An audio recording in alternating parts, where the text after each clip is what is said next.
बंजारन बहू। कमला एक बहुत स्वार्थी महिला है। उसने पैसों के लिए एक ऐसे इंसान से शादी की जो पहले से शादीशुदा और एक बच्चे का पिता भी था। कमला के पति को मरे हुए एक अरसा बीत गया है। अब वो अपने सौतेले बेटे वैभव के साथ रहती है। वैभव के दिल में अपनी माँ को लेकर इतना डर है कि वो अपनी माँ के सामने एक शब्द नहीं बोल पाता। उसकी माँ जो कहती है उसको सर झुकाकर वही मानना पड़ता है। वैभव, तुमने अभी तक घर का काम क्यों नहीं किया? तुमसे कितनी बार कहा है कि सूरज निकलने से पहले तुम घर की साफ सफाई पूरी कर दिया करो। वैभव कुछ नहीं बोलता, चुपचाप सर झुकाए अपनी माँ की बात सुनता रहता है। तभी पास में खड़ा नौकर सुखराम कहता है, मालकिन, वैभव बाबा को रात से तेज बुखार है, इसलिए वो सुबह जल्दी उठ नहीं पाए। उनके बदले मैं घर की साफ सफाई कर देता हूँ। इसे कोई बुखार नहीं है। मैं इसे अच्छी तरह से जानती हूँ। ये सब काम न करने के बहाने हैं। सुखराम काका, बोल दो इसे, सारे घर का काम यही करेगा। और इससे समय पर अपना काम पूरा नहीं किया तो इससे आज का खाना भी नहीं मिलेगा। मगर मालकिन, वैभव बाबा की सच में ही तबीयत खराब है, आप एक बार देख तो लीजिए। कमला बिना कुछ बोले वहां से चली गई और बेचारा वैभव तेज बुखार में भी काम करता रहा।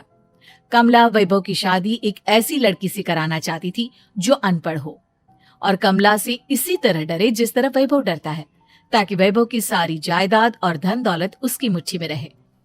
लेकिन आज के जमाने में ऐसी लड़की मिलना मुश्किल है। कमला कार में यही सब कुछ सोचती जा रही थी कि तभी रास्ते में, अरे ड्राइवर, तुमने कार क्यों रोक दी? और ये इतना शोर कैसा? मैडम, आगे कुछ बंजारों का खेल चल रहा है, इसलिए भीड़ लगी है। मैं अभी भीड़ को साइड में करवाकर कार निकालता हूँ। ड्राइवर भीड़ को साइड करके कार निकालने की कोशिश करने लगा कि तभी कमला की नजर रस्सी पर चल रही एक फुलवा नाम की बंजारन पर पड़ी। क्यों ना मैं इस बंजारन की शादी वैभव से करा दूं? ये तो अनपढ़ लग रही है, मेरे पैरों तले दबकर भी रहेगी। मुझे अभी इसके माँ बाप से बात करनी होगी। ये सोचकर कमला ने उन बंजारों से बात की और उन्हें शाम को अपने घर बुलाया। फुलवा के माता पिता वहां उसे लेकर आ गए। उन्होंने इतना आलीशान घर पहले कभी नहीं देखा था। अच्छा हुआ आप लोग आ गए। देखिए, मुझे घुमा फिरा कर बात करने की आदत नहीं है, इसलिए सीधे सीधे मुद्दे पर आती हूँ। मुझे आपकी बेटी बहुत पसंद है। मैं अपने इकलौते बेटे की शादी आपकी बेटी फुलवा से कराना चाहती हूँ। इसके बदले में आप जो चाहो वो ले सकती हैं। तभी फुलवा की माँ कहती है, ये क्या कह रही है मैम साहब? कहीं आप हमारी गरीबी का मजाक तो नहीं उड़ा रही ना? आप मेरे बेटे से मिल लो। अगर आपको मेरा बेटा पसंद आता है तो मैं कल से ही शादी की तैयारी शुरू कर दूंगी। सुखराम, सुखराम, वैभव को लेकर आओ। फुलवा अपनी माँ के कान में फुसफुसाती है, माँ, कहीं इस मेम साहब का छोरा पागल तो ना है? फुलवा अपनी माँ से बात कर रही होती है कि वैभव वहां आता है। फुलवा उसे देखती ही रह जाती है और उसके माता पिता उसकी शादी तय कर देते हैं। शादी वाले दिन किसी को फुलवा और वैभव की बेमेल विवाह की बात समझ में नहीं आती। फिर भी एक औरत कमला से पूछ ही लेती है, कमला जी, आपने अपने इकलौते बेटे की शादी देहाती गवार से क्यों करा दी? ये बंजारन आपके घर की बहू बनने लायक तो नहीं है। कम से कम अपने स्टेटस का ही ख्याल कर लिया होता। बहू तो अपने टक्कर की लाती, आपने तो बंजारन को ही बहू बना लिया। अब कमला को समझ में नहीं आ रहा था कि इस बात का क्या जवाब दे। वो कुछ देर चुप रही और सोच समझ कर कहती है, बहन जी, आपको तो पता है आजकल के बच्चे किसी की बात कहाँ सुनते हैं। मैं तो अपनी बहू एक पढ़ी लिखी और अपनी सोसाइटी की ही ढूंढ रही थी। लेकिन मेरे बेटे ने मेरे सामने इस बंजारन को लाकर खड़ा कर दिया। बोला कि मैं शादी करूंगा तो इसी से। अब भला मैं क्या करती, मुझे अपने बेटे के सामने झुकना ही पड़ा। कमला की ये बातें सुखराम भी सुन रहा था। उसने ये सारी बातें वैभव को जाकर बता दी। काका, मैं तो फुलवा को जानता भी नहीं, फिर माँ मेरे बारे में झूठ क्यों कह रही है? अरे बेटा, तुम कितने भोले हो, तुम्हें कुछ भी नहीं पता। तुम्हारे पिता अपनी सारी संपत्ति तुम्हारे नाम करके गए हैं। तुम्हारी माँ नहीं चाहती कि ये संपत्ति तुम्हें मिले, इसलिए उन्होंने तुम्हारी अनपढ़ लड़की से शादी करवाई ताकि तुम्हारी तरह वो भी अपने हक के लिए आवाज ना उठा सके। सुखराम काका, मैं क्या करूं, आप ही बताओ। माँ के सामने आते ही मेरे हाथ पैर कांपने लगते हैं। मैं माँ को कुछ भी नहीं कह पाता। वे दोनों बात कर ही रहे थे कि अचानक कमला वहां आ गई। कमला को देखकर दोनों घबरा गए। तुम दोनों फिर कभी बातें कर लेना, अभी फेरों का समय हो गया है, चलो जल्दी आओ।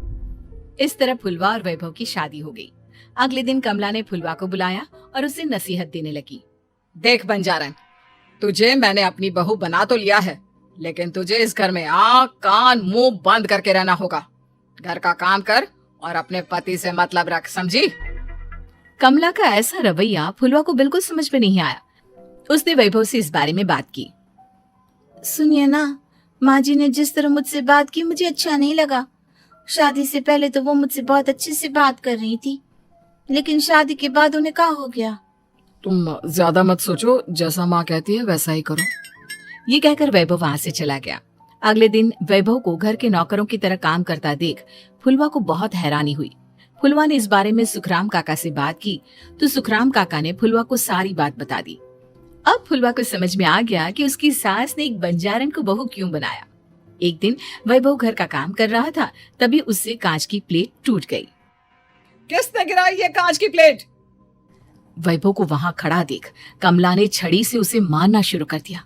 उसके पैर में कांच चुभ गया और खून बहने लगा, लेकिन फिर भी कमला उसे मारे जा रही थी। ये देखकर फुलवा ने कमला के हाथ से छड़ी छीन ली और तोड़कर फेंक दी। बंजारन, तेरी इतनी हिम्मत, तूने मेरे हाथ से छड़ी छीनी? कमला फुलवा को थप्पड़ मारने ही वाली थी कि फुलवा उसका हाथ पकड़ लेती है। ओ सासू माँ, मैंने मॉम की गुड़िया ना समझ लियो। बंजारन हो बंजारन, ईंट का जवाब पत्थर से देना जानती हूँ। आज के बाद मेरे या वैभव जी के ऊपर हाथ उठाने की सोचू भी ना, समझी ससु माँ? ये कहकर फुलवा वैभव को लेकर वहां से चली गई। उसने वैभव के पैर पर पट्टी बांधी, उसके आंसू पोंछे।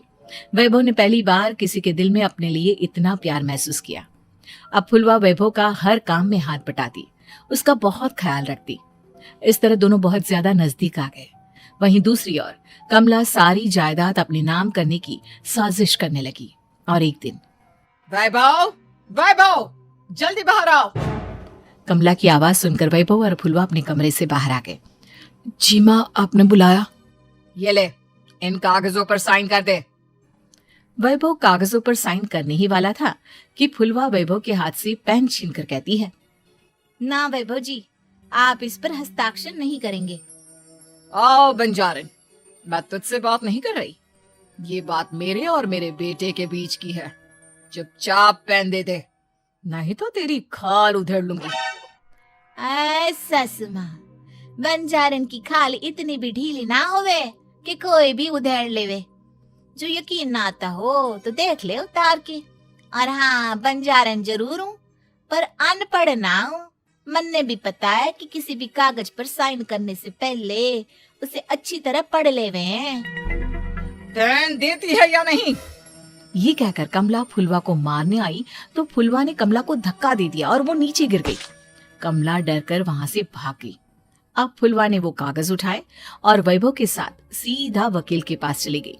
वकील ने वो कागज देखे और फुलवा को बताया, वैभव के पिता की सारी जायदाद और संपत्ति वैभव के नाम है, लेकिन वैभव की सौतेली माँ इस संपत्ति को अपने नाम कराना चाहती है, इसलिए इन कागजों पर वो साइन करा रही थी।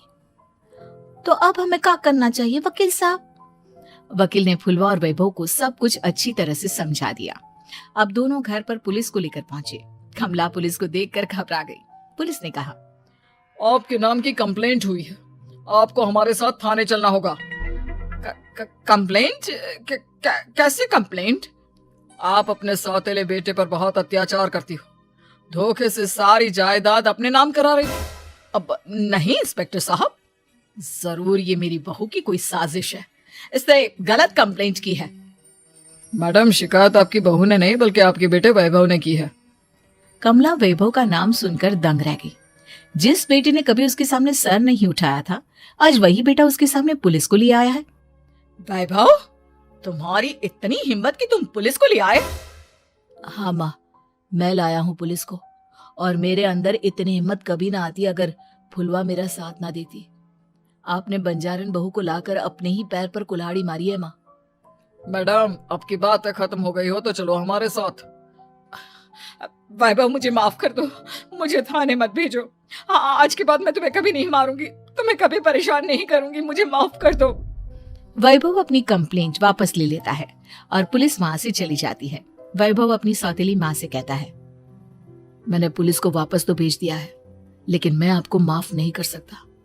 आपने बचपन से आज तक कभी मेरे सर पर हाथ नहीं रखा, हमेशा मुझे मारती रही, नौकरों की तरह बर्ताव करती रही। आप इस घर में नहीं रह सकती, चली जाइए यहाँ से।